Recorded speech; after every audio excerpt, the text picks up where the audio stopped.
Hey everyone, really quick note before we get into the episode. Today's episode is on faith tradition diversity within Side B, and our original hope had been to include 4 voices, Reformed, Charismatic, Orthodox, and Catholic, but because of recording technical issues that we had during the recording, we were only able to get the recording of 3 of those voices, so we do not have a Catholic voice in this episode. I wanted to go ahead though and acknowledge it from the beginning, because the Catholic community is a large and important part of the Side B community, and we still want to be able to have Catholic representation within our episodes, so we will be covering Catholic voices later on.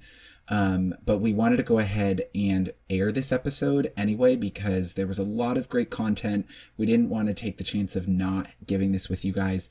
But for all of our Catholic listeners out there, we see you. We plan to include more Catholic voices and talk about the Catholic perspective inside B more as we go forward. But wanted to go ahead and acknowledge that from the get-go in this episode.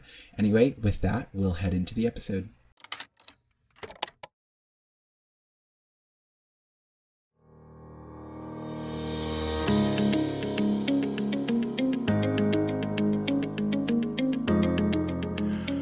Well, hello everyone. Welcome back to Life on Side B again, where we explore the beauty, challenges, joy of living according to the traditional sexual ethic as LGBT and same-sex attracted Christians.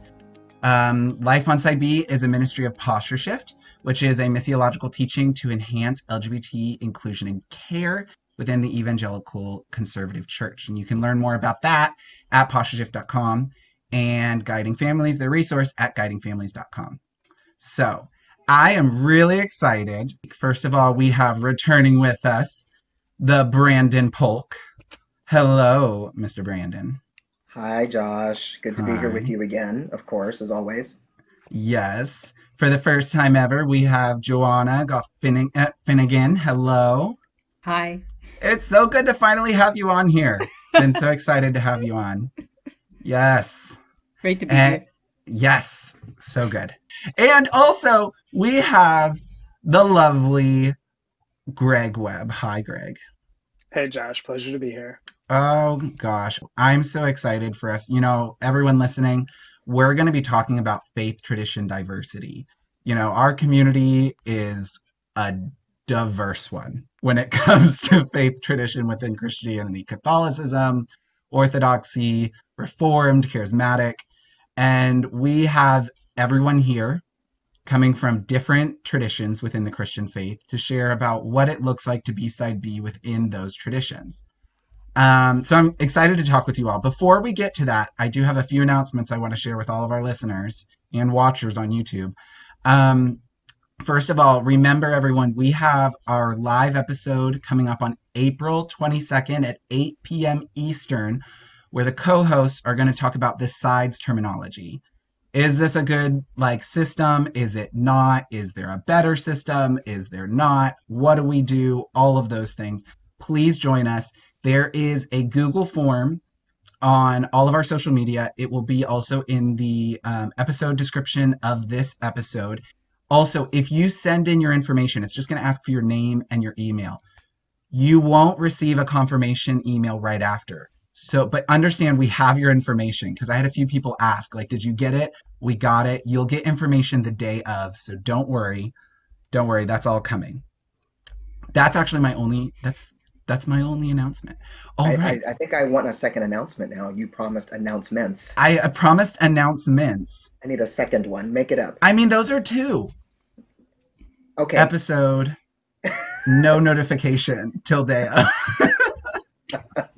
That's true. That's true. Sign the Google form. And announcement yes. number 2, you will not get a You will confirmation. not be getting a confirmation till day of. Yeah. That's So really, it. there are 3 announcements, but we do have your information.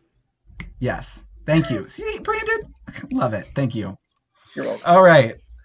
Well, with that, y'all, I guess to start us off, I would love if each of you could give us a brief overview of your background with, first of all, what faith tradition within Christianity do you come from? What is kind of your background in it? How did you arrive there? What's been your experience? as a sexual minority, and I know that's a lot. We can't have each introduction be like 30 minutes, so like short intro of those kinds of things. Well, since Branden, since you've been on before, do you want to start off a little bit? Sure. You want me to talk about my own announcements? There you go. So my faith background, Baptist, Black Baptist turned Baptist, if that helps. It's a lot of mixed terminology, but when I was in Mm-hmm. college, really when I was in high school, I had my first really encounter with charismatic Pentecostalism, and so I've sort of been in that world for a while, but those folks who know me well enough will recognize that I sort of float in SBC, PCA, um, uh, anything, anywhere kind of works, so long as the people are making Jesus preeminent, that helps, the body's Amen. the body.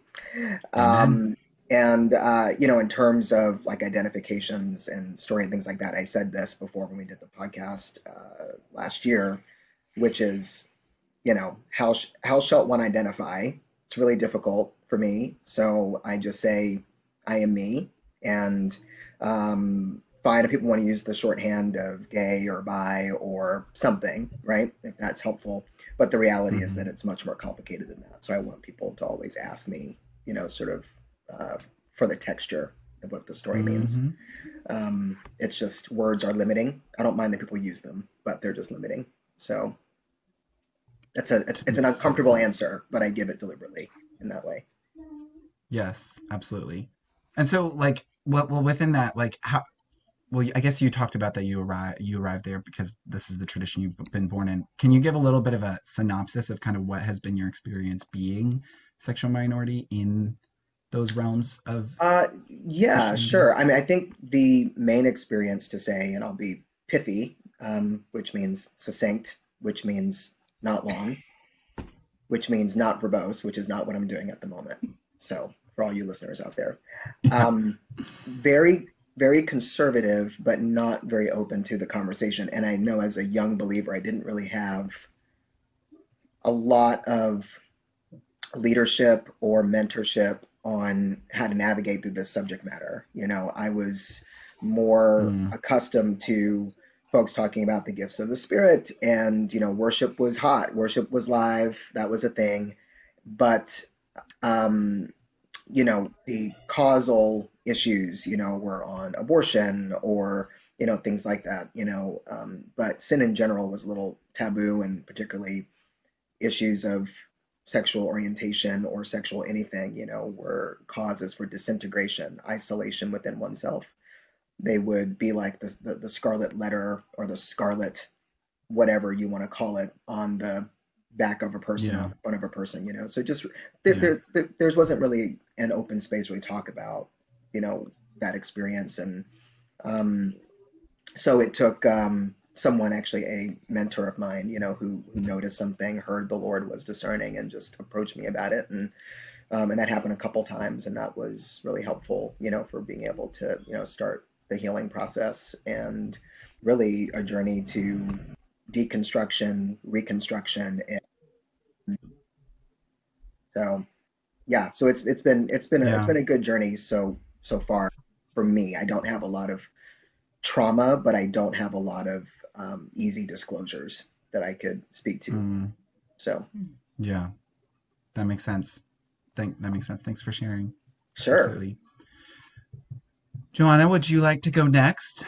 Or, um, I guess I'd identify my tradition as Reformed Evangelical, although evangelical's kind of, I haven't read Yeah. Jesus and John Wayne yet, so maybe I would not want to touch the term with a 10-foot pole if I had, but, Oh, sort of being old and slow, I'm still don't sort of worry. I haven't read tentatively it using either. it.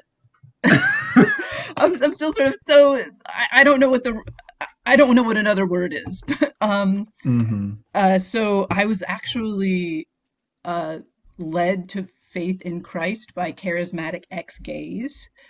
So a different tradition Mm, altogether. okay. But when I became a Christian in college through their ministry, the campus fellowship I hooked up with was kind of well, it was reformed in flavor. It wasn't an RUF, but it was kind of like that. Yeah. And that's where I found my home. Those are the people who, discipled me, sh showed me what it meant to love Jesus. And so they just sort of Mm. imprinted on me. They also had a reading list of recommended reading for students that I, being kind of a nerd, devoured wholeheartedly. So, lots of Calvin, Spurgeon, Owen, Augustine, all that good stuff. And so that kind of formed me. Um, I I am currently a member of a PCA church, which is Presbyterian Church in America. I ended up there when my then boyfriend, now husband, Tim, moved to Ohio. We didn't have any church leads because neither of us knew anybody in the area. So he was like, "Where should I go to church?" And I was like, "Well, I think the PCA is Tim Keller's church, and he seems pretty smart and pretty passionate about the gospel. So Hmm. his denomination can't be all bad." We quickly discovered that South Dayton is not exactly the same as Manhattan. Uh, and so, There are differences. our church was not exactly Redeemer Presbyterian, but, you know, gracious, passionate for Jesus, loves truth, not defensive, uh, seeking to love God and love one another well. So, that's where, we made where he made his church home when he moved out here, and where I made my church home with him when I joined him. So we've sort of been there since. I'd say overall it's been a positive experience up until recently when it got more complicated through events I believe we will be discussing. Yeah. But yeah, I I mean it makes things different coming to faith when you're an out dyke and you're 20. Mm.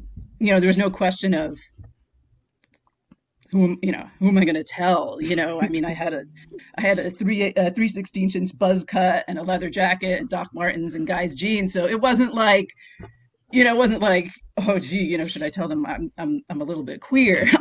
So I've I kind of almost want photos. I'm literally saying the same thing to myself right now. I would love photos, and we need to put them in the show notes, please. Put them in the show notes. That would be amazing. but yeah, so I've never the closet has never really been much of a thing. Um, there was a Hmm. season when I talked about it a little less, but I've always been pretty open with anyone I'm even slightly close to. And the church is mostly, like I was up until sort of the pre-Revoice excitement in 2018. Uh, I would say that the church's response had been overwhelmingly positive experiences. Yeah. Uh, Things got a little more complicated, but yeah, overall, but even there, on a personal level, they'll be like, Revoice, but we love you, we trust you, Hmm. It's more of an issue with the concept than Yeah, like and because they you or don't something. know it, right? It seems foreign, it Hmm. seems weird, and I'd be like, if you saw these, you trust me because you see me, you go to church with me, you've Hmm. watched me dealing with my kids, when they're being difficult, you let me teach your kids Sunday school, you know me. You don't If you saw these other people the way you see me, Mm. they're just brothers and sisters in Christ just like me. They're not some like weird boogeyman with an agenda, you know. Anyway, so That's good. that's Yeah. personally positive. I appreciate that. Yeah. Greg, what about you? Yeah. Um, Or, so mhm. I was born and raised in actually the Eastern Orthodox Church, and normally people think you have to be like Greek or Russian or something like that. Both my parents came from actually like a Reformed PCA background. My mom actually was really involved in like Campus Crusade in college. My dad got really into Francis Schaeffer towards the end of college. He spent some time at L'Abri in Switzerland and then the Netherlands, hanging out with Frank.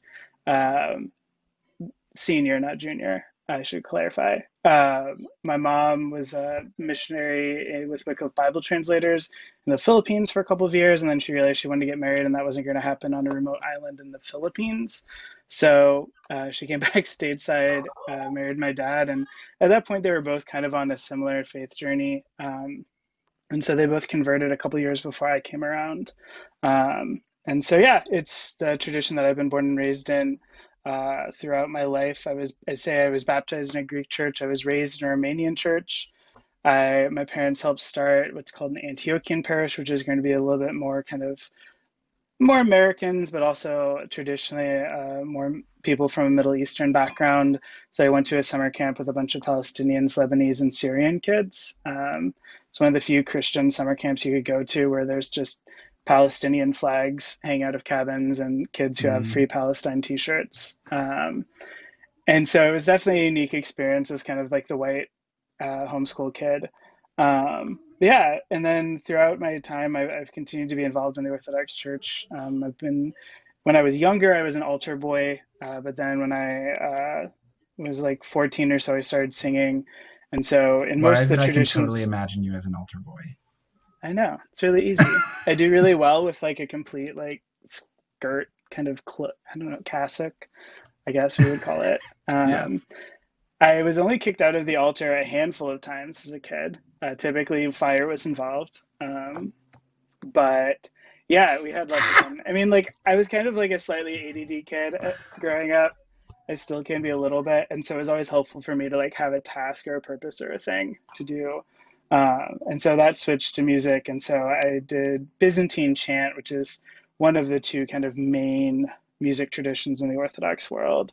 And then, yeah, I was involved. I've always kind of been really evangelical in my faith, partly that it's reflective of both my parents' backgrounds with their faith. Neither of them would say that like they weren't a Christian until they became Orthodox. Both of them would say that for them, their like walk with Christ began like in college or even before that. But for Yeah. them, becoming Orthodox was kind of like moving into the fullness of that faith in their practice. And so for me, like I've often looked in outside the Orthodox Church for a lot of like friendships in my community, particularly in college. I was at a small Greek church in my college town.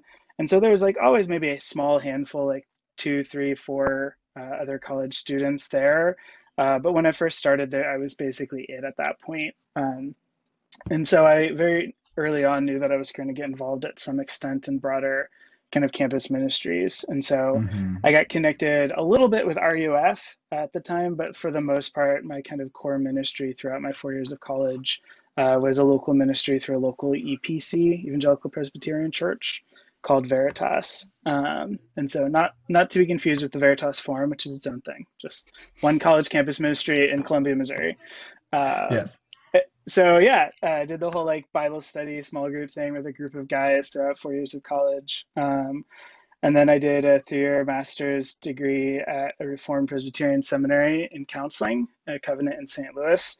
And so again, just kind of like all over the kind of particularly mostly hang out in general evangelical kind of Reformed circles. So I'm mostly I'm a good chameleon, I would say, and so I can easily like pass as evangelical. I can like name the right people and like things like that. I can sing along with like 80% of the worship music you'll hear. But yeah, but then every Sunday, like I'm in my own parish, and it's just like a completely different universe. The You're like, Orthodox I've Church, for got those who aren't give me clean hands memorized, y'all. exactly, Don't exactly. worry. No, I got this. I got this. I only once helped sing at chapel at a Reformed Presbyterian Seminary, and it was just because they needed somebody to hit the notes for Oh Holy Night for the Christmas one, and so I got to do Oh Holy Night. But yeah, it was kind of yeah. So I've been in the Orthodox Church. I belong to a more American Russian Orthodox Church here in the city of Chicago. I've been there for this will be almost 5 years now. And so, but the bulk of like my friendships have always been kind of all over the place, largely kind of PCA, Anglican, Catholic world.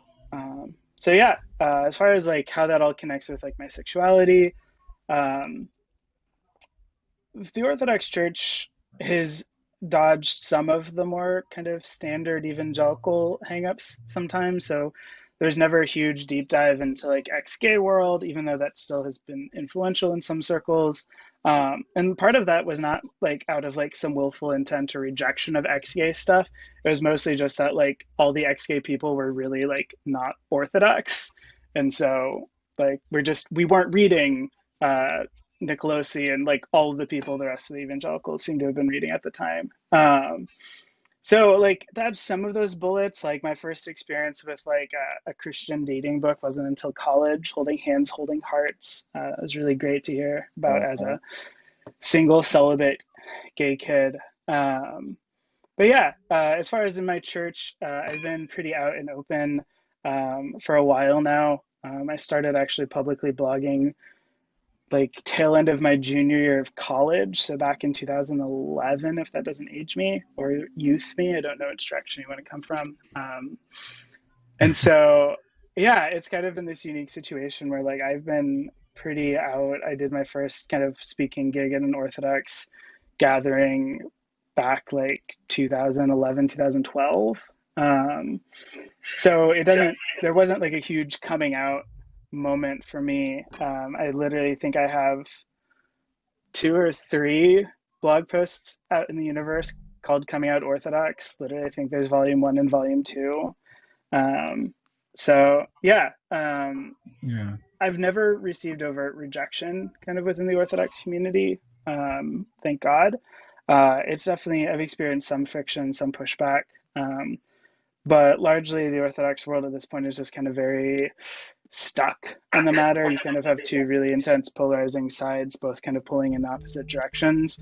And so the middle ground is kind of dangerous territory. And so it's seen as a concession to either side. So that's largely been my kind of contemporary experience where I'm out at my parish, like my priest hasn't had an issue with me. And like, I'm not the only queer person at my church. But more broadly in the broader Orthodox world, there's a lot of not even overt like pushback, just kind of, yeah, a lot of kind of tension without any sense of resolution and kind of being a moderate person. Yeah, I know that jumps into a later question, so we can leave it there. Well, yeah, I know. And we have a few questions for all of you guys. But the one question I'd like to jump ahead to kind of as we now know a little bit about everyone's background, you know, I think one of the things having more of you here together shows is that like we can literally find side B Christians throughout Christian traditions. Like you can find them throughout everywhere. And it really makes the side B community very diverse, especially when you come to places like Revoice or like retreats of the community or these different kinds of things. One of the things is then just like how do you think we as within our community can support each other coming from such different, you know, diverse backgrounds, from Orthodox to Catholic to Reformed to evangelical? Like, what are some of the ways you feel, even just within our own community, before we get to like some of those things of how does our church help us or how does our thing help us, how do we help each other? I guess Gregg, since you were just talking, do you have any initial thoughts on that you'd like to start us on? I think for me, one of the big kind of benefits of kind of being in more side B spaces is that it has kind of pushed me outside of maybe my more natural kind of denominational bubble. And it's like forced me to interact and not just interact in like a, like, okay, like they're valid or things like that, but in the sense of like my personal spiritual life has been very shaped by a lot of particularly like side B authors and speakers who were not within my my particular denominational tradition. Yeah. And so much of my personal kind of walk has been influenced by that kind of ecumenical nature of kind of side B spaces. I maybe have gotten a bit more of a crash course in PCA politics and maybe Anglican politics than I ever had thought coming into this conversation. Haven't we all? Amen to that. I don't even think I had thought about the Anglican Church. I'm so sorry to all the Anglicans out there, but I had barely thought about the Anglican Church before all I of didn't this. know that there was a problema. I did not know. So yeah, And so I think for me, just even kind of like not only just kind of bumping into each other like at a conference where you just happen like, okay, well, there's some Catholics over there, and they're like, but because we are such kind of a small community, there is a lot of need to not just like be in the same spaces with each other, but to actually be really positively kind of influenced by each other's kinds of spiritual backgrounds and their Mm, histories. And so you kind of, yeah. So I think I know I'm good friends with the worship director of Revoice, and I know it's always been a challenge trying to thread the needle whew. between the high church, the low church. You get comment cards every year that are basically like, we had way too many hymns, we need more Hillsong, or like, this was way too much like Hillsong, what happened to the liturgy? Like, and so, like, we fortunately don't have to try to hold that tension entirely ourselves. But I do think it is representative of that aspect of like, we're bringing kind of so many of these perspectives and experiences with worship.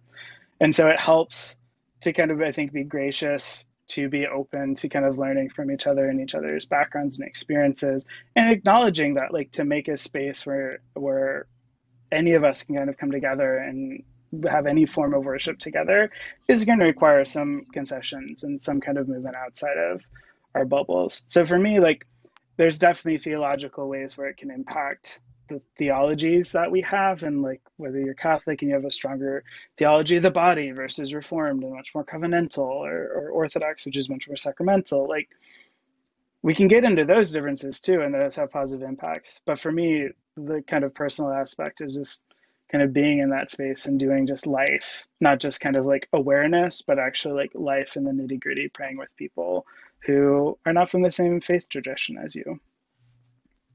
That's good. Yeah. I know David Gill was on the last episode, and so if he's listening, I'm sure to your comment, he was probably going, yes, 100%. Yes. Joanna, do you have any thoughts on this question? Um, well, along the lines of what Greg was saying, just very much uh, recognizing the importance of learning from each other, and benefiting from what folks in different traditions have learned through walking with God with their sexuality. Yeah, I've learned so much from Eve Tushnet, even though in some ways her Mm-hmm. particular kind of Catholicism is very different. I remember once she was writing, what helps me most when I'm really struggling with gay stuff is, Eucharistic adoration, the sacrament of confession, and saying the rosary. And I was like, none of those mean any, I I don't mean, not think any of those. right. It's like, what? But yet she could write about, other things, her experience of surrender, or um, being helped to see how God loves us from observing other gay people. Mm-hmm. And it's easier for us to see that God loves them and then Mm-hmm. extrapolate that to ourselves sometimes. So sorts of insights like that, where I could totally write her off as like, that's totally a different religion from what I have. But if you stop and listen, there's so much there, and and not just Eve. She's just one example that jumped to the top of my head. Yeah. Um, the other thing I would say is we've got to. I think part of the trouble is when people get sort of grabby and demanding because they want the side B community to be their church. And Mm, because of that, they have sort of an impulse to want to control it and make it the way they like it.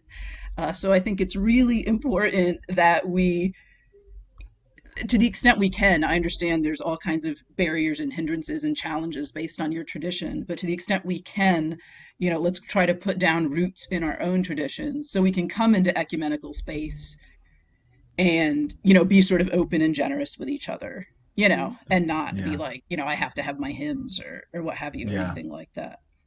I I love what you said about like we cannot look for the side B community to be our church. I think that that's such a wise like statement and something we can all look at that from.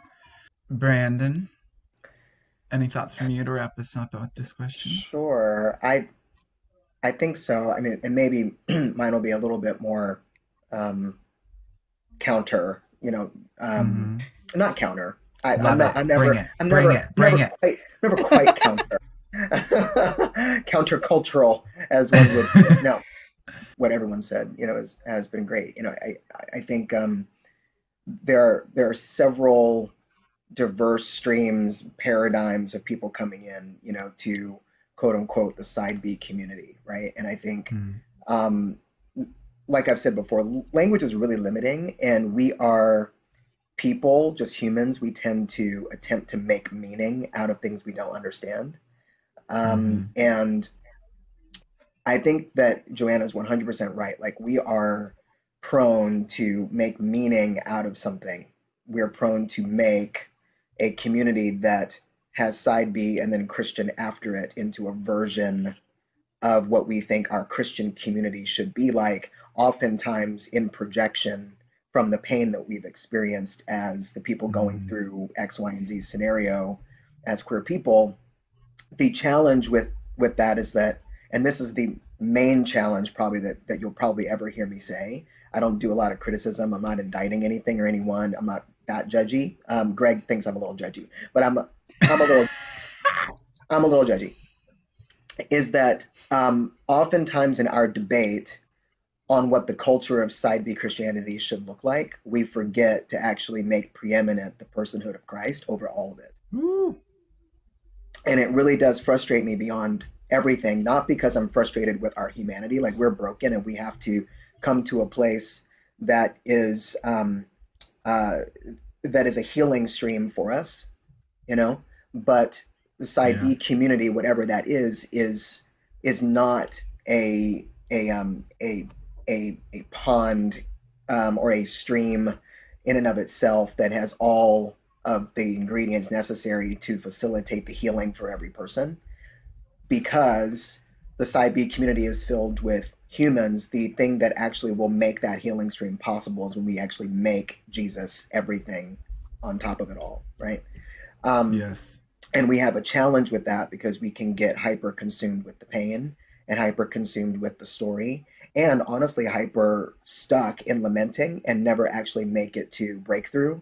And Mm, those of us that need to be healed are also the ones that are called to be healers, and we miss that calling most of the time because we are like facilitating one another's perpetual pain and staying on the hamster wheel of whatever that thing is, whatever that memory is, whatever that thought is.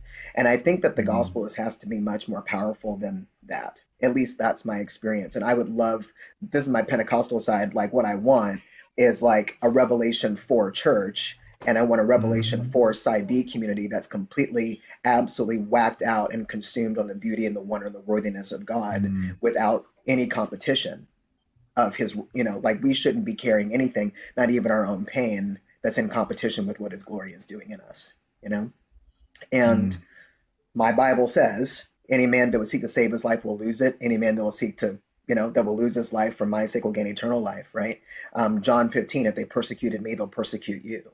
These types of things, Mhm, we are like, okay, that sounds great for everybody else, but we think that because our story is this, it doesn't apply to us sometimes, This mm, stuff is painful, and it's executive level stuff to actually surrender our lives in a way in which the gospel calls us to, when we're living in a culture that actually is so painful and doesn't understand a lot of the dimensionalism, a lot of the nuance about what it means to be living in this way. But I say that with extreme optimism and possibilism, meaning that I believe all of, like, anything is possible here. That yeah. anyone who would find themselves a part of this community, quote unquote, right, has all of the potential and all the ingredients that they need for being healers of those that need to be healed. But we have to actually Mm, volunteer into surrendering what we think that's supposed to look like and what our lives are supposed to look like, um, mhm, given the challenges that are there. So how do we support each other? We make Jesus preeminent above everything else, and we make that accountability possible. James 5:17 type of accountability, when we pray for one another and confess our sins one to another, that we do it in a way that leads us to healing, not in a way that keeps us stuck in our pain and keeps us stuck in sin. that's so good. And Brandon, I'd love to have you start with our next question because I think what you're saying totally still applies there. Is like, as we've made references to the PCA and to the Anglican, Bless them. church and what has happened, it seems like every single year there's a new statement coming out from a denomination about LGBT issues, and we go, were we asking for these? I don't know. No, Maybe we were. They not can be really. good, they can be bad. Um, like, how do you feel, like, especially as that, like, so that we don't get stuck in our pain and we can move to center on Jesus and everything that you were just saying. Like, how have you handled like these kind of statements? Um, how does it affect it? How do you feel like we can move as these kind of statements come out, especially when it's like our own denomination, like for Anglicans, especially, like for instance, for me, the Anglican church one doesn't really affect me. I'm not Anglican, but I feel for my Anglican brothers and sisters Yeah. when those happen. Same with the PCA. If my denomination, the Christian Missionary Alliance, were to put out a statement, I'd probably have some issues. Um, so whether for the people that are in that denomination when it happens, or just the pain, like how do we move even some of the stuff that you're saying there? What are your thoughts on that? I tell y'all I'm not going to like my answers to this, but I think that in a lot of ways, I have no problem with denominationalism at all. I have no problem with non-denominational denominationalism, because that exists. Um, Yep. the issue for me, on this question, Josh, um, is that religion will kill us.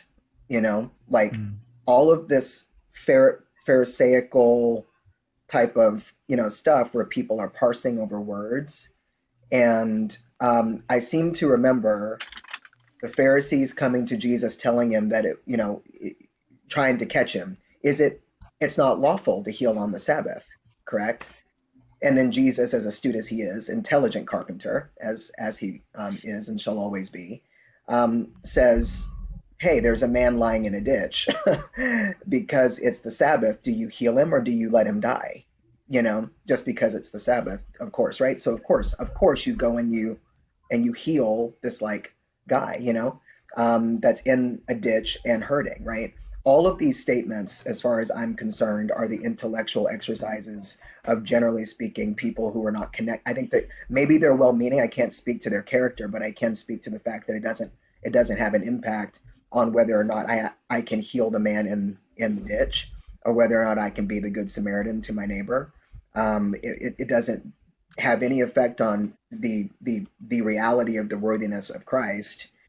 That doesn't mean that I want to turn my eye towards some of that stuff that is hurtful and really painful, for other people. But I also don't want us to fixate on things that we can't change all of the time. And Josh, you make a good point. We've been navigating through this for years. There's one statement after another statement after another. And those statements are not for us. Those statements are for the people who are in the denomination, not struggling with whatever it is that they think they need to tell us about. And Mm-hmm. I don't remember someone taking a poll on my experience. I don't remember anyone coming and interviewing me, and I know the people, right? Like they can come but they can certainly look at my social media profiles and write articles about us. Like they can do that, right? Mm-hmm. And make us, and make a lot of assumptions, a lot of judgments. And the thing is, these are critics, and they sit in a critic's chair, but they're not the protagonist in the movie of my life. So I have to decide Yeah, I have it's to decide good. what kind of hero I'm going to be, and what kind of person, what kind of life I'm going to live.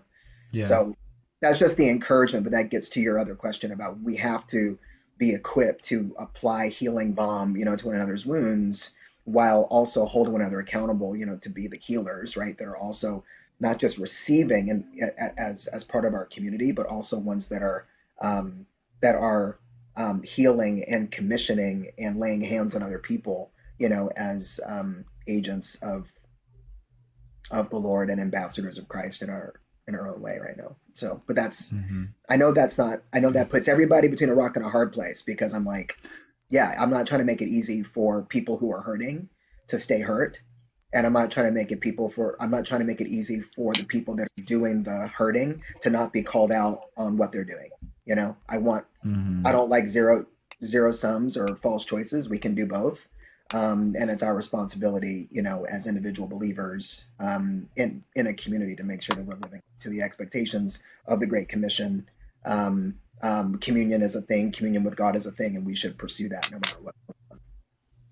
Yeah, it's good. Thank you for sharing. Y'all didn't I get do mad. not You didn't get understand. mad at me. Okay. No. I mean, so Greg, kind of going off Yes, of that, because I would love to hear your thoughts on this. Brandon and I both come from more evangelical, perspectives where the institutional church does not hold as much authority over life. Like coming sure, from a denomination like a church tradition where that does hold much more sure. authority. How have you dealt with these kind of like statements? So I'll start by, so yes. So I think to answer that, so for context, the Orthodox Church is hierarchical, so we have bishops. We, unlike the Catholic Church, do not have a single pope, and so we don't have one person who authoritatively speaks for the entire denomination. So for good or for bad, if you're kind of in a Catholic practice, like a lot of it is just dependent on what the Pope is saying at a given moment. And so for me, so part of that is nice because there's less of like the head of the Russian church can say ridiculous things in Russia and it have absolutely no actual direct impact on me or my particular parish. Uh, Yeah. but yeah, but I think speaking to that though, like it is the reality that like in a hierarchical tradition, I am ultimately called into obedience both to my priest and to my priest likewise with his bishop. And there is kind of like this apostolic succession in a sense of like, it isn't just me kind of off on my own reporting back occasionally, but I can kind of do whatever without accountability.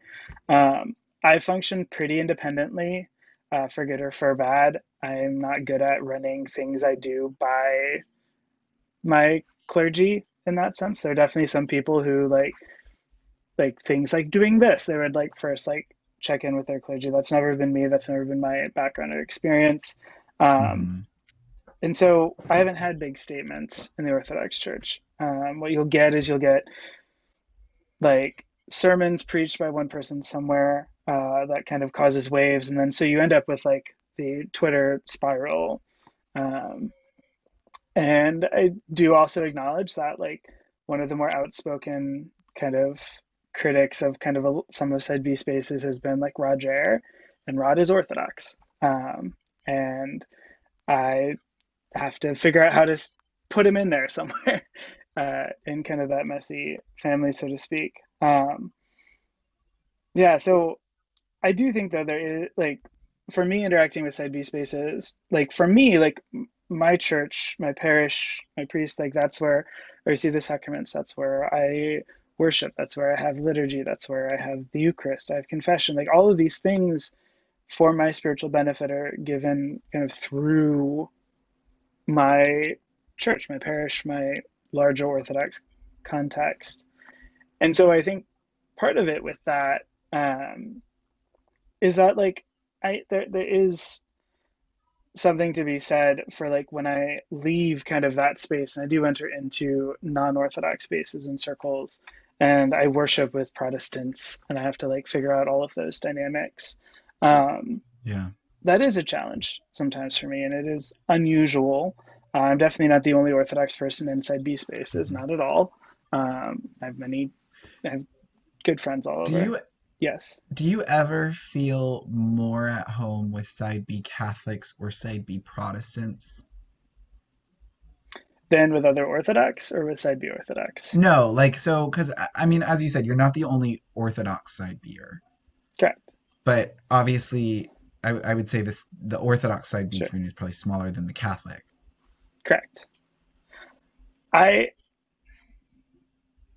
yeah, no, not specifically. You would think, I think for me, a lot of it has been that because I honestly don't, I haven't, like, Catholicism has probably been the denomination I've had the least direct experience with.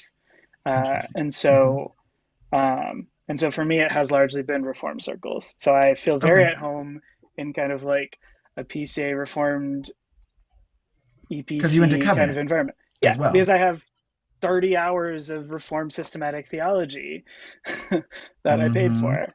And Yeah. so, like, because of that, like, I am always going to be more familiar. A lot of my closest friends, kind of in this uh, side B world, are not necessarily from similarly high church backgrounds. I will say there's typically at least some understanding. But some of that's come about because I am such a chameleon that I am able to blend in really easily. And so the barrier to entry to understand, like, I make it very low just because like I can speak the language. Like you don't have to figure out Orthodox polity to figure out how to like interact with me or my experience. Yeah. But yeah, it is. Yeah. So just because you're high church or that's like your background or your experience, your side being Catholic, I will say like for me, relationship and friendship and other things in common do kind of almost play a bigger role than just because you come from a similar like high church sacramental experience. Yeah. But I mean, I know that you really haven't had statements on this. I just feel like I have to mention this. I wouldn't be a good interviewer if not. Wasn't it a Ukrainian Orthodox priest who said that he thought the COVID like vaccine would turn you correct, gay? I correct. just love it. Who later got COVID? Who later got COVID? Yeah, I I thought did that not was hear this. Did he really? So, okay. So, I haven't caught it. I don't have it yet. part of So this is maybe I'm good. I get my first shot tomorrow and still haven't had it. Great. I, I will. Okay. The big asterisk. So, globally, the Orthodox Church is the second largest Christian group in the world. And so there's a lot of diversity within the Orthodox world because it's not Yes. uniform in the way that the Catholic Church is. You don't have Rome kind of dictating the general vibes of the rest of the global Orthodox world. A lot of historically Orthodox countries are maybe not the same countries that we would generally see on the forefront of a lot of kind of the self-expressions, that kind of conversation. Yeah. Russia, Greece, Lebanon, Poland. Syria, Mm-hmm. Poland, Is it in Poland? Ukraine. No. Yeah. It's a bit. Albania, Okay. Romania, Serbia. Those are like Orthodox. Yeah. I apologize. I need to correct myself. Poland is more Catholic, not Orthodox. Correct. I apologize. Correct. Yeah. Okay. So yeah, so there's that's lots of stuck crazy in my people who say brain. lots of things, and they're I definitely, know. I mean, like the heads of a lot of those countries. Like there's the Orthodox track record outside of the US on human rights, particularly around LGBT stuff, is just bad. I will acknowledge that. Yeah. It's actually like makes some really charismatic US based pastors seem kind of calm and reasonable sometimes. I mean, and some of that's culture because even It in my is. own denomination, when I have visited pastors of my own denomination in other countries, I have gotten the question, can I catch homosexuality if I'm around a homosexual? Like, can I catch it? I've had them ask that. It's sometimes it's culture, Yeah. and exposure sometimes. So, And not do they know about you when they ask that? yeah, Okay. they Okay. do. That's why they they're the asked it. informative source. That's why. That's why they asked it. Yeah. They're like, I really want to hang out with you. ... But are you, 6 feet, Yeah. social distancing. But I just don't want to get the gay COVID. I don't want to get the cake over. I don't want to catch it. I want to. Johanna, sorry, I didn't mean to cut you off, Greg. If you had something else you wanted to share there, no. Johanna, do you have? Go all ahead. I did want to finish real quick. Sorry, is just to acknowledge the fact that yes, the Orthodox Church is definitely messy. I roll all the time about it, but the benefit is that some kind of like slightly off kilter head of the Ukrainian Orthodox Church in Ukraine, literally the country is the extent of his impact and authority. Yeah. And so not unlike maybe the CMA, where like and I didn't share that to somehow like it's okay. poke at the Orthodox Church, but it just suddenly stuck in my mind. I was like, wait, and I Googled it while we were sitting here. I will gladly give you that list.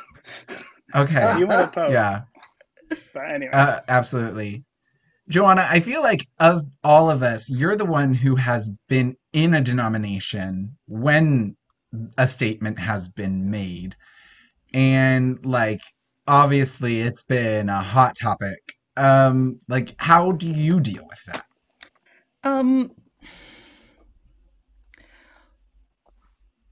Well, first I want to just I don't know how the Anglican stuff works, but in the PCA, none of this is really binding. It affects Okay. the denomination. Mm-hmm. So, at one point, I think in General Assembly in, I guess, 2019, they voted to, I can't remember the exact wording, but I think it was, to commend the Nashville Statement to the denomination as a biblically faithful statement. Well, that doesn't really have a What's lot that? of, Yeah. doesn't really It's have a yeah. lot of downstream direct impact. Yeah. The actual document that the PCA has produced was the ad interim committee's report on sexuality, um, which is like 45 pages. And again, that is just something that this year or is being presented to the denomination. The denomination receives it in some sense, but it's limited. It's limited in what it actually means. Now I don't know if it, like the Anglican situation is different because I think they're more hierarchical. But Mm-hmm. as it is, nobody in my church, except for me and the tiny handful of people who like to get excited about these things on the internet, are paying any attention. Like Yeah. nobody's read this thing, and so it doesn't, at least in terms of my interaction with other Presbyterians on the ground, it doesn't really have an impact. That being said, I did read it, Mm-hmm. and there's lots of stuff I agree with. There's some stuff I disagree with and find very Yeah. infuriating. Mm-hmm. What's hard is that the PCA right now, and I don't know this for sure, but my sense is that, in a church where there's a lot of conflict over this, and a lot of fear, uh, and a lot of understandable frustration and concern about, the way certain elements in our culture have changed. Um, I think it's admirable to try to pursue unity where it's possible, but I think it's always there's a difficult question there, right? About, well, who are we going to try to get on board? Who's important, who's not important, and how long can we keep doing that and focusing on that, rather than sort of the actual pastoral matters at hand, right? With all these statements, they all want to talk about language a lot, and I don't think any of us We're really think so that's a beyond that. pressing issue. I know it's not like we're all like, please tell us, we don't know what to do, we don't know how to handle this, could you we need guidance. But that's clearly, it, and maybe to them it's important, but again, I think we're being I feel like to some extent it's a distraction, and Yeah. anyway, Yeah. it's I think what can be frustrating. Is it I think what can possible? be Go ahead, Greg. I was just gonna say, I think what can be a good reminder sometimes is that like when I encounter like, and I myself get this and I get worked up, or like I start experiencing other people's trauma as my own in that way, and like how they've been treating their denomination, to remind myself like actually like I had a priest who is okay calling me gay. I've had a priest remove a openly homophobic individual from the parish because of how he interacted with me. And so like I personally I've never had a sermon that was preached kind of against the gays. Like, and so I like when I look outside kind of at like denominational statements, or like even just like drama that comes up on Orthodox Twitter and the internet and things like that, like, okay, like what has actually been my lived experience and what is necessary for me, and has any of this actually harmed or impacted my ability to go to church, worship, experience the presence of God in that space? And for myself personally, that answer has been no. And so I think sometimes I have to like remind myself and others that like, okay, like, but has your actual parish Right. experience, has your actual like pastor said these things to you? Have they reflected this? And I Yeah. think to acknowledge though, where sometimes it can be hard, is that will your pastor be investigated by the denomination if they have you on staff? Right. Like things like that. And so these statements do have ramifications in those regards, but not always. And sometimes it is Right. just kind of live your life, do your thing, and your pastor Yeah. probably will as well. But Yeah. I don't know. I don't know. Maybe this is unhealthy, but I don't know. I get more worked up about other people in, say, other PCA churches. When a pastor writes something that seems a little Mm-hmm. nuts to me, Yeah. and I'm like, oh dear, and it says, senior pastor of blah blah blah, and then you're like, what about the kids in that church? I mean, or what That's why I about, get Hmm. yeah, that's and exactly so why I it's get Yeah. yeah. like on the one hand, yeah, it's important for me to, recognize that my own situation uh, is not, Mm-hmm. um, my church is pretty good, and also I'm not in a difficult situation, right? I'm not Mm-hmm. particularly vulnerable to anything. I'm 42. I know who I am. I know what I'm doing. Which Um, gives you space then to have a voice and to like impact these other spaces, because you can do that from a right. place of safety in a Yeah. sense. Yeah. But it's like, Yeah. when I, But yeah. it's hard. It's hard because like I've been trying to find like a local church of my denomination that I can go to, and it's been really hard because like I went to one, and like my denomination has good churches, but in my area, a lot of churches are either in another language that I don't speak because my denomination is very immigrant community based, and um or they're very problematic. Like I went to one and I tried out the service, and then the service ended up making like four references to trans people in like a culture war situation, and I was like, okay, all right, whew, whew.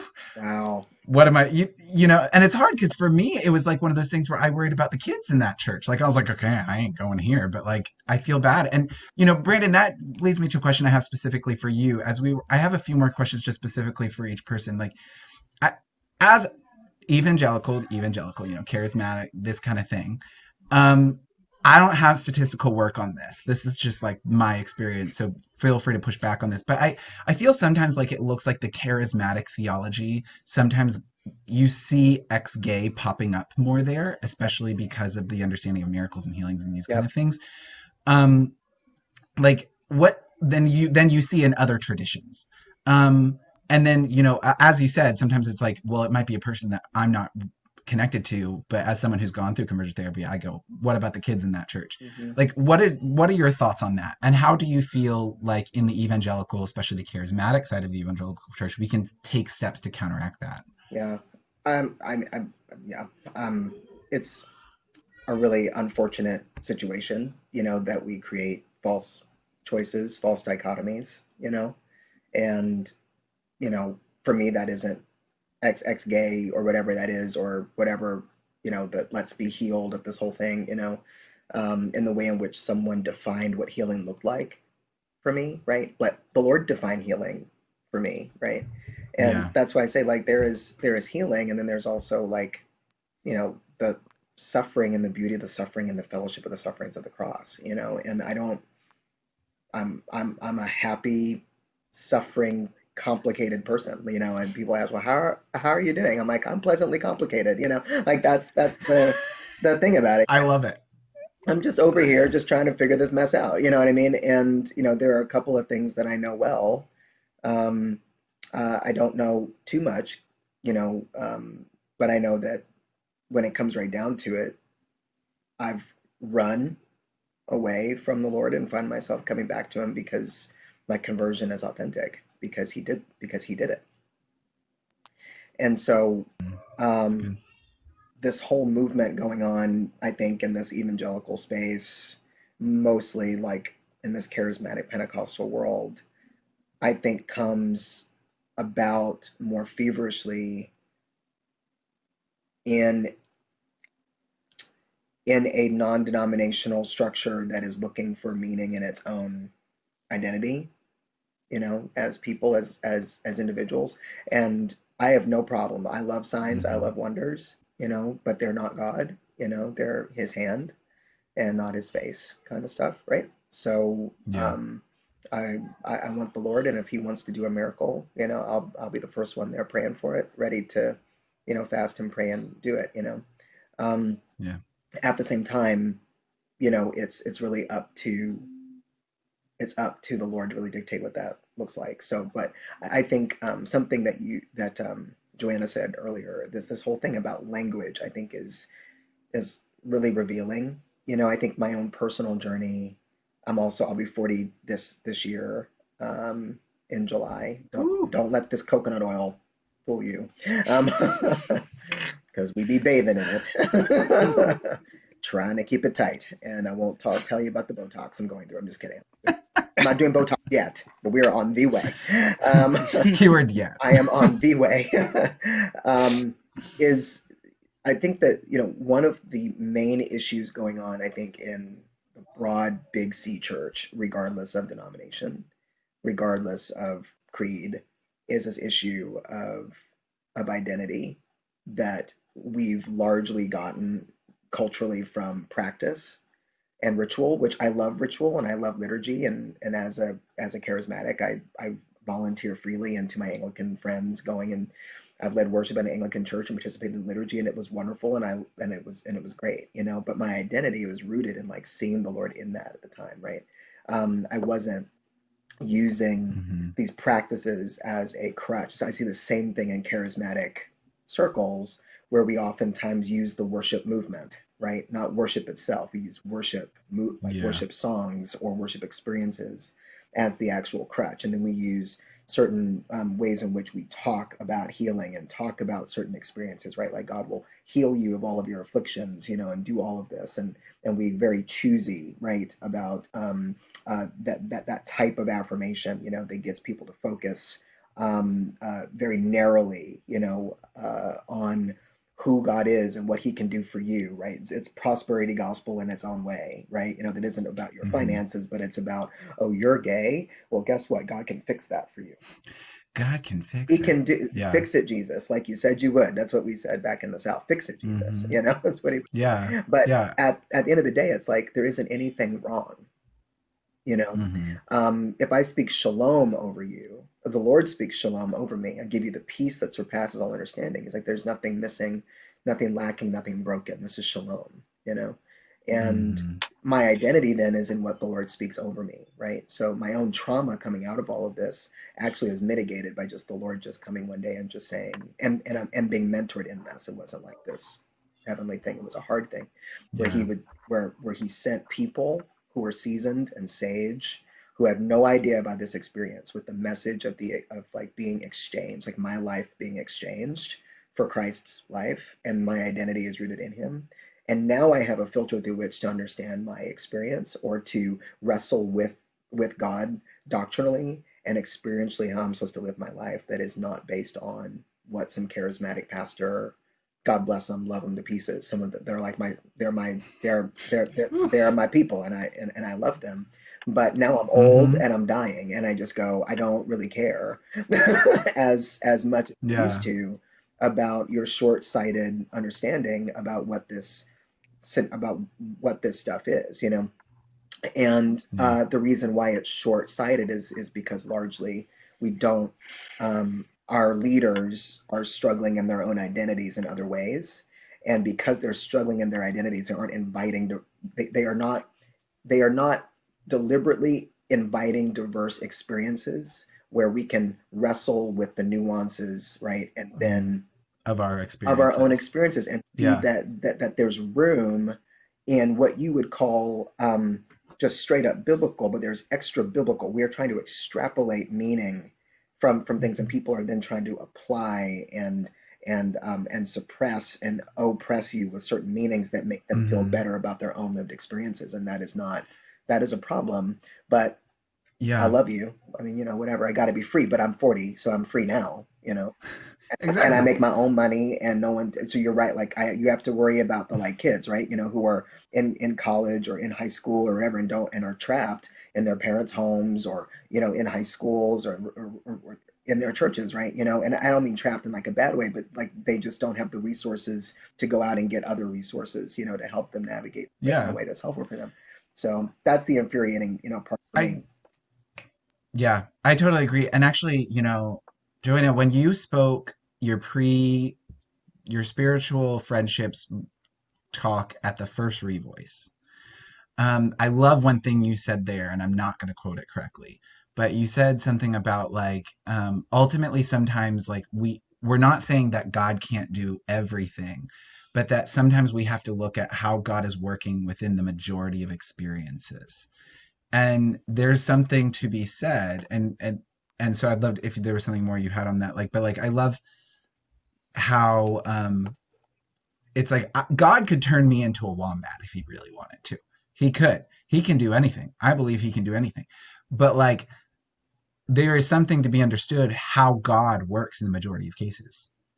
And he's not doing it.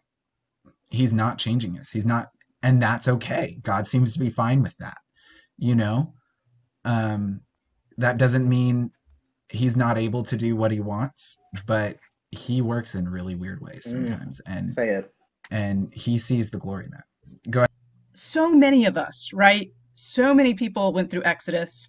Even outside of that, so many people have gone to counselors. So many people have prayed every prayer they could think of. You know, uh, Mm-hmm. we've tried. So many of us have tried, uh, and so, and yeah, I would never put a boundary over what God can do. And as I think I said in the talk, it's Yeah. possible we're all just doing it wrong, and God is standing there stamping his, tapping his foot like, come on, and will they say the magic words so I can make them straight? Yeah. Maybe that's happening. But, overall, the conclusion that I have to draw is, yeah. And I He's think we have to take that into account, when we mm-hmm. talk about what to expect and what to look for. Because, I've seen it in my own life and other people's that we ignore and overlook how God is growing us, how God is changing us, how God is making us more like Jesus, because we are so hung up. I think for us personally, right, we're like, well, this is the one thing that would make my life easier, or this is the one thing that I wouldn't be weird, or at least I'd be less weird than I am, Mm. I'd be more normal, more fit in. um we fixate on this one thing and we miss so much of what God's doing. That's And so good. Mm, Yeah. it just makes me sad.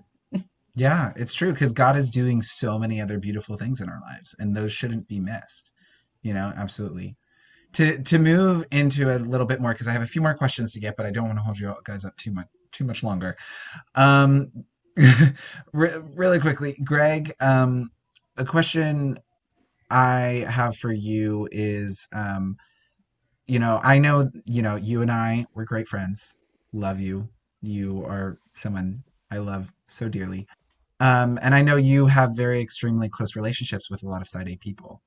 Um, how do you deal with that within your walk of the Orthodox Church, and reconciling, your friendships with, and maybe not with Side A, with non-Christian LGBT? Like, how do you Yeah.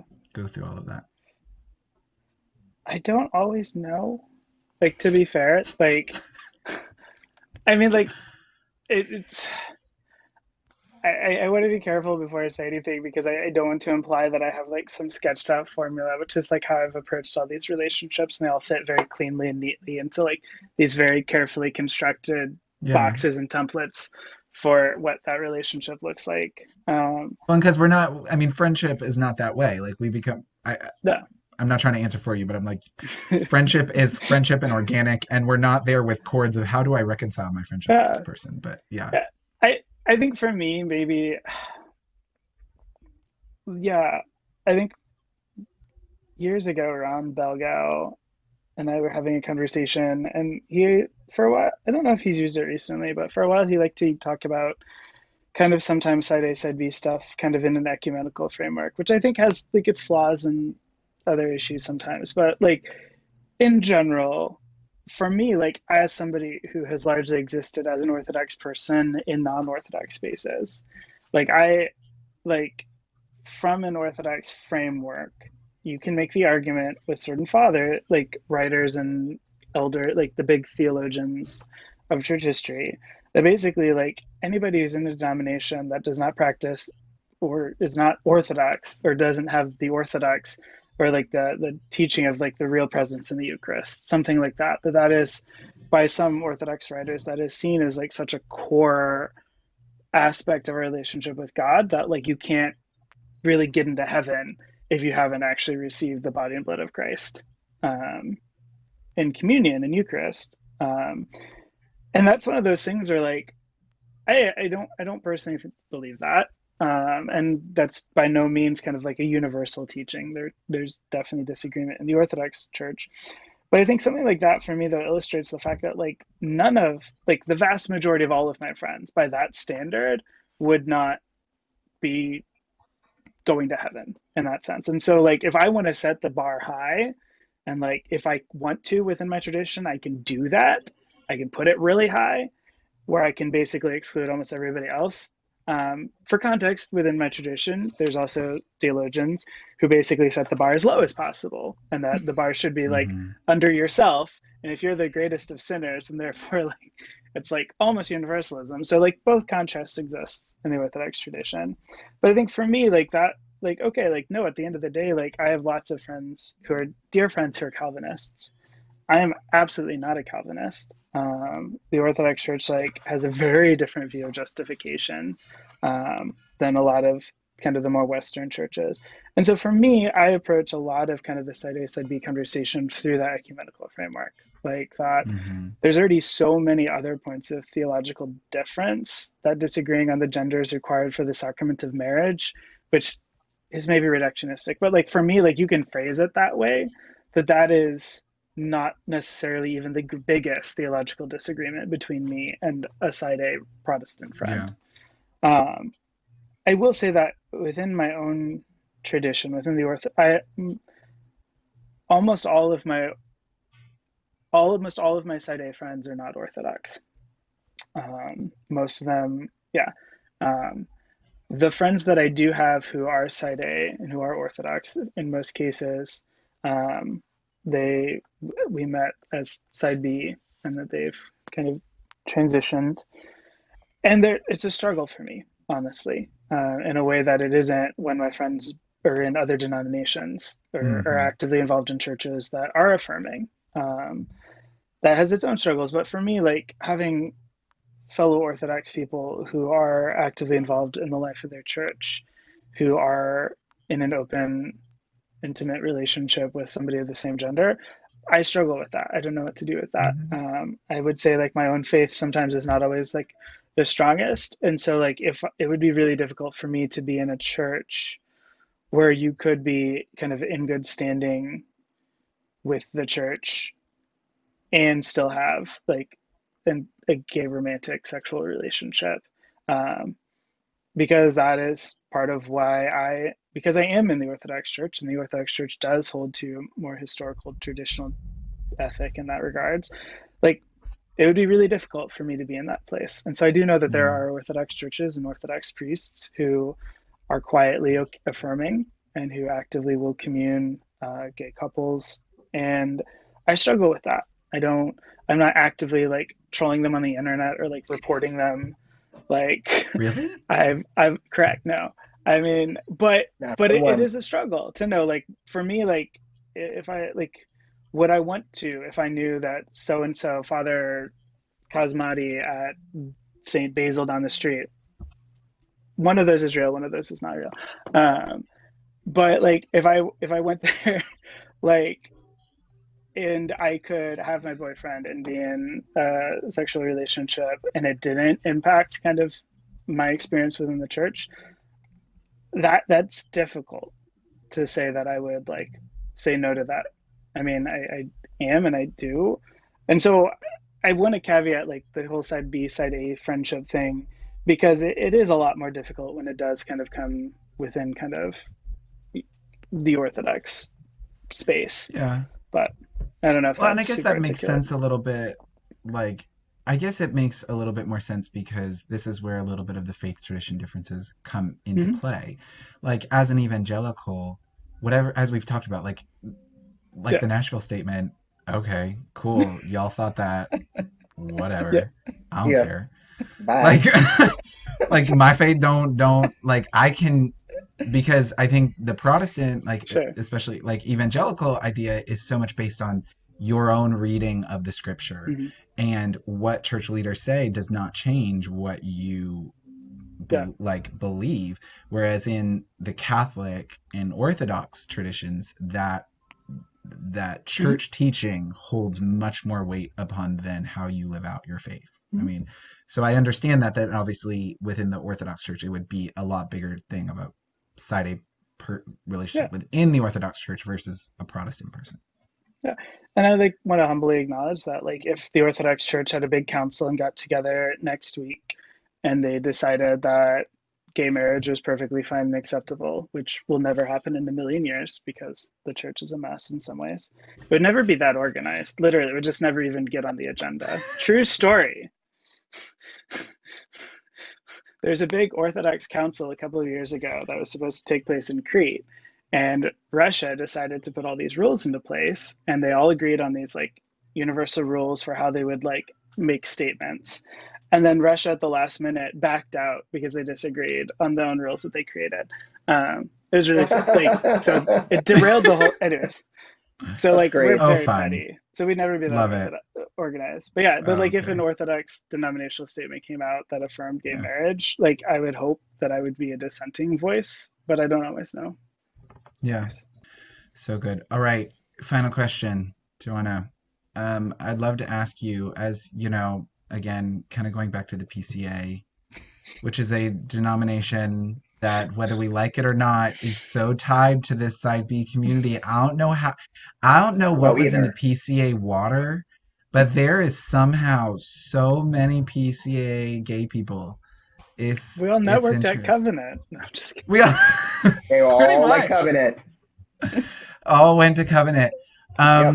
So obviously related to that, what do you see as opportunities, both for you individually as well as others, to minister or advise your denomination, whether formally, informally, on behalf of sexual minorities? So, in terms of personal experience so far, the informal, local, individual level has been great. There's been lots of opportunities. I've gotten lots of, pastors and leaders in my denomination reaching out and, wanting to talk or having seen a talk or read something, um, interested in learning more. And that's obviously, really encouraging and really exciting for Mm-hmm. me. Um, on a more formal, higher national level, I'm not at liberty to go into detail, but I will Yeah. say it has been much less encouraging an Mm-hmm. experience. Um, and I think with the PCA, there's a really difficult question that I'm going through right now, and that a lot of us are. I think any side B person or gay, same-sex attracted Christian person with a traditional sexual ethic in the PCA is going through is, I personally feel these sort of dual callings. I want to encourage and exhort, uh, my gay Christian siblings. Yeah. I like doing that. Uh, I want to keep doing that. Um, at the same time, I would also like to be able to speak into more church stuff. But it sometimes feels like those things are in tension. I feel like sometimes the Mm-hmm. best way get more opportunities in the PCA would to be more acceptable and safe, which Yeah. would, not say that, not, which would mean not saying the things I feel desperately need to be said. And, Yeah. that I feel are often important for people like us to hear. So, Hmm. I think that's a real tug of war that I know I'm going through. I know others are going through. I feel that in You my know, own denomination. I totally get it. on the Yeah. one hand, you want to work with the church. You want to bring them along. You Hmm. want, for the sake of everybody. In Hmm. the kids, the older people, everybody, you want them to learn from what you've experienced and what you've been through, and not that you're like this authority up here and they need to sit meekly at your feet, but you'd like to at least have them open to listening and in conversation so we could be edifying each other. But yeah, it's like in order to be useful to one group, you'd have to be useless to the other. I mean, I know that's an Yeah. exaggeration, but it feels that way. So that's Hmm. hard. I don't have Yeah. it figured out. If anybody does, they should When tell you me. do, please let me know. I would love it. I would love the pointers. Well, thank you, all of you, for joining on this. This has been a really good talk. I know this is not the last time we'll have each of you on this podcast, so be prepared for me to ask you back on. And if you're Do your willing audience to, we'll, research. Do your audience Anytime. research because you don't uh, know. They may not want us back. really? Do your audience research All right, we will. We will. Let us because know, they might y'all. out. Everyone, follow us on Twitter. Let us know on Twitter. Let us know whether you want these three back or not. in our in our Patreon Discord community, let us know in there. Oh gosh. All three of you, where can people follow you, follow your work, what you're doing, keep up with things gay related, non-gay related? Branden, where can people follow you and find your stuff? People can find me at www.arrowheadadvising.com, and you can probably find my socials there. But Facebook, Branden Polk, Instagram, Branden S. Polk, I think, something like that. Sweet. Branden, D-E-N, not D-O-N. You will not find me with a D-O. You'll find me with a Good D-E. point. Good point. Joanna? Hi. Yeah, so I haven't been particularly active, particularly recently, though I'm hoping to change that. I have a website at www.johannafinigan.com, and I'm on Twitter, but don't do much with it. But again, it's at Johanna Finegan, so pretty Great. simple. Great. Awesome. Well, we are excited to see whatever work stuff you have coming up. Can't wait. If Mr. you Gregg just Webb. Google Gregg with two G's on the end, Webb with two B's on the end, I usually am the first result for most places. I That's how you should say your name at all times. Greg, well, that is how you say your name all the Greg time. I do. Webber. Greg with Greg two Greg G's, with Webber. Webb with two two B's. Greg with two G's, Webb with two B's. Okay, I take it back. Wait, no, Google's just auto-correcting to Greg with one G. Yep, no, literally, yep. Oh, there you Twitter, go. Google him. Facebook, and Instagram. Yep. Wow. Google And him with the double LinkedIn, letters. because Google said LinkedIn was number 2. Anyways, Wow. they're all me. Okay. You don't need that Throw him. SEO. You don't need that SEO help. Yeah. Very good. Greg also does some great photography, y'all. You Yes, he should follow his does. photography on Fantastic Instagram. photography. Thank you. Um, Yeah. all right, yeah, yes. Thank you everyone for listening or watching. If you're on YouTube, if you love this podcast, please subscribe where you listen to. Give us a review. Reviews help other people find us. There have been many people who have literally never heard of Side B, never heard of being able to walk this out in this way till they found this podcast. So by reviewing, by subscribing, that bumps the podcast up, helps other people find it. Please do that. If you love the podcast, go over, become a patron. That helps us be able to do more of this stuff. Thank you all for listening. Thank you three for being on here. This has been lovely. Thank you. Really appreciate it. Thank Thank you you. so much All for right. having me. We'll talk to y'all later. Bye, everyone. Bye bye. Bye, Josh.